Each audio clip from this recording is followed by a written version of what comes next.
Okay, this will be about engineering, science, and measuring my refractive state when I have 20/20. In order to be effective, I must make measurements. In this case, this is a retinoscope, and I make direct measurements. So I do it both ways if I can. So here is what a retinoscope is and how it's used by Lampsight or Dr. Johnson. So here goes. I'll add some more on the retinoscope when he's done. Are difficulties with reading, academic stamina. Sometimes it's misbehaving in class, not paying attention. They may already have an ADD or ADHD diagnosis. Sometimes they have a dyslexia diagnosis. Sometimes there's none of those diagnoses at all. They wanted to rule out vision issues. Now, for adults, it may be something else. It may be fatigue, double vision. Sometimes a child sees double vision and they don't know they're seeing double vision. They've seen that for the last 4 years in school. The adult will also sometimes they'll have a visual snow complaint, or they will have a vertigo complaint, or things seem to be moving, or just a general instability and fatigue. What I'm, as an optometrist, particularly optometrist in the field of neurooptometry, which is a subfield, oftentimes we are involved with vision therapy and vision rehabilitation. I want to know how this individual's physiology is responding to stress. That's what I want to know. It's and I can directly measure this through a very simple device. It was invented in 1901. It's called the retinoscope. Knowing and understanding the physiology of the eye, or the eyes, both of them put together, I can use this device to figure out how they are responding to stress. That's the number one key. I know when the eyes focus and that ciliary muscle starts to contract, the parasympathetic nervous system is becoming engaged, the pupils will constrict. I prefer to go off of objective findings first, but there are other methods, such as using a Wesson card or eye alignment and using lenses and getting subjective response. And I do take those into consideration. But the best and fastest way for me to get an idea is this wonderful retinoscope. I think it's the king of all visual tests that I can do. It gives me so much information in such a short period of time.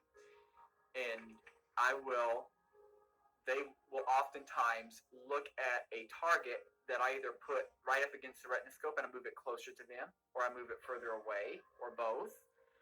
Or I will put a card up here and I'll have them read or tell me the pictures that are on that card so I know exactly where their eyes are looking. And I will slowly move this back and forth so I can get an idea of where their eyes are focusing. So if their eyes are under focusing as I move this light back and forth, I'm going to see a with motion. I want to see a little bit of with motion. That means they are not putting all the power they have into that parasympathetic adaptative stress response stage where they're building high resistance to the stressor or the stimulus that is the change of environment. If I see a lot of with motion and it's dim, they're not engaged at all. They are what I would call in a flight response to this particular stressor. If I see a little bit of against motion, I pretty much understand, okay, they're putting all they have into this. Their child can't read. And I'm over here having a book. They're reading the words off the book, and I see all this with motion, against motion going on. Their eyes are focused closer than that book. They're putting all that they have in there. The energy is going into doing the visual task. Where's the energy they have left to actually spend time reading to learn when they're still in that stage of seeing to read? Of course, they're not going to be able to pay attention to their school material for very long. Or I may end up seeing up close an extreme against motion, which is they are having a disproportionately adaptative response to a typically mild stimulus of visual strain. That's also very difficult, and that can lead to its own problems. And I can do these types of tests multiple different ways under multiple fields and get an idea of how this person's physiology has habituated itself to stress in general. Stress, the body, whether it's social stress, physical stress, or metabolic stress, the physiology is going to react pretty much the same way for the entire body. And understanding the individual and their physiology and having my diagnosis based upon that physiology is very important. We cannot rule out the physiology. And we must understand that when we have diagnoses like convergence insufficiency, we need to know exactly what their actual stress response is, rather than just saying, oh, their eyes cannot converge together with an approaching target. That's a very common diagnosis. But when I see someone with convergence insufficiency, we typically term a lead of accommodation, which I would see as against motion. But it's much deeper than that. They're putting all they have into an adaptative response rather than developing a different strategy that allows them to have an appropriate response to where they don't have to put a lot of work in. And that would be my job in vision habilitation or neurovision rehabilitation, is to establish or reestablish such a pattern so their brain can do the work so they don't have to. Okay, there's a lot of controversy about this, and several reasons. You can only measure eyes using a retinoscope, all primate eyes with a retinoscope. In fact, if you want an accurate measurement, however, you've got to use the Snellen and test lenses. And I will note that Dr. Johnson, when he measures, he uses what I do, Snellen and test lenses. And for an engineer, that's what you must do. And I'm also talking about engineers who have 20/20, who have positive refractive state, because engineering that does not involve measuring positive refractive state is an engineer who really doesn't know what he's doing. So in an engineering study, the engineers would be making measurements so they know what it is using a retinoscope. But ultimately, the measurements, the actual scientific measurements, would be objective, the same way Dr. Johnson measures his refractive state. Notice, Dr. Johnson can't determine his refractive state using a retinoscope. That's impossible.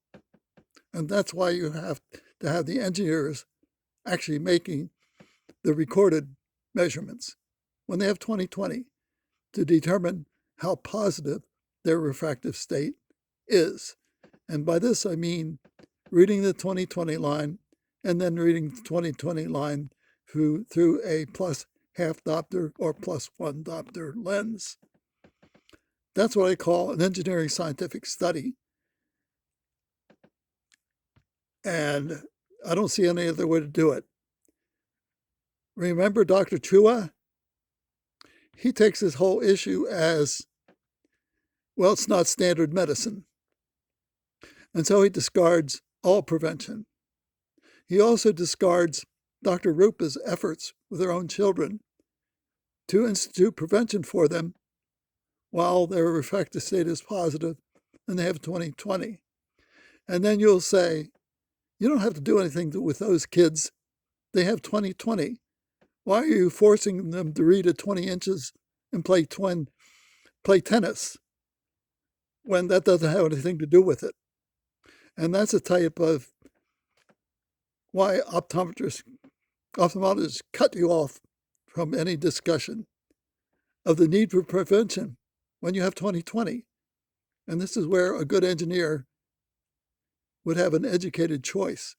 And it would come down to knows how to use a retinoscope, but all objective measurements are made the way I make them, with the goal of never letting your refractive state change from plus a half diopter to minus 1/2 diopter. That's what I call prevention, scientific. You can change the words and everything you want. And I understand kids are terrible. I would have been terrible too. But if you want scientific engineering solution, then that's the type of study that could be effective. And this is with men with 20/20 vision. So they measure their refractive state as positive, entering a 4-year college, and would keep it that way. Or if it went down to 20/30 or 40, they would know what to do to restore back to 20/20 the way I have done it, by making direct measurements. Add your own commentary. I thank Dr. Johnson for this. He has an impossible situation because children are impossible in terms of helping them with prevention of any kind at all. Thank you, and thanks for listening.